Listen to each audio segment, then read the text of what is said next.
पीठ यांना लागतं कशाला विद्यापीठ, तरी बी जे भीमवाले त्यांच्या पायथ्याला जाऊन बसतात. ही मोठी शोकांतिका आहे. मग आज बाळासाहेबाच्या रूपाने बाबासाहेब आपल्यात अवतरलेले आहेत आणि आज राजकारणामध्ये सक्रिय झालेले आहेत.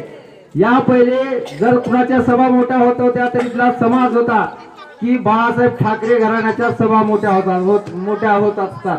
पण त्या ठाकरे घराण्याला सुद्धा प्रत्युत्तर देण्याचं काम हे बाळासाहेब आंबेडकरांनी केलं आहे. आज एका सभेला 7 लाख 10 लाखाची पब्लिक जर खेचणारे कोणी नेते असतील तर ते स्वतः प्रकाशजी बाळासाहेब आंबेडकर हे आहे.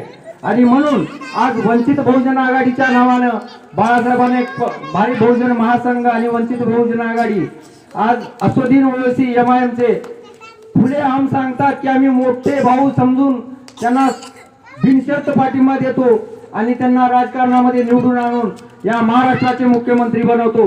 हे असुद्दीन ओवैसी साहेब म्हणतात. तर मग आपण तर बाळासाहेब आंबेडकरांचे वंशज आहोत, बाबासाहेबांचे वंशज आहोत. आपण कुणाच्याही भूलतापाला बळी न पडता आपल्या जवळचे 100 रुपयाची नोट आणि 1 मत देऊन बाळासाहेबांना मुख्यमंत्री करणार याची गवाही मला आज तुमच्या या सगळ्या तळमळीतून दिसून आली. या आणि आम्हाला पुढे गुरसुड या गावी जायचं आहे. त्यामुळे जास्त न बोलता मी इथंच थांबतो. आम्हाला बोलवलात, आमचा मान सन्मान केला, त्याबद्दल मी तुमचे पुनश्च आभार व्यक्त करतो. जय भीम, जय भारत.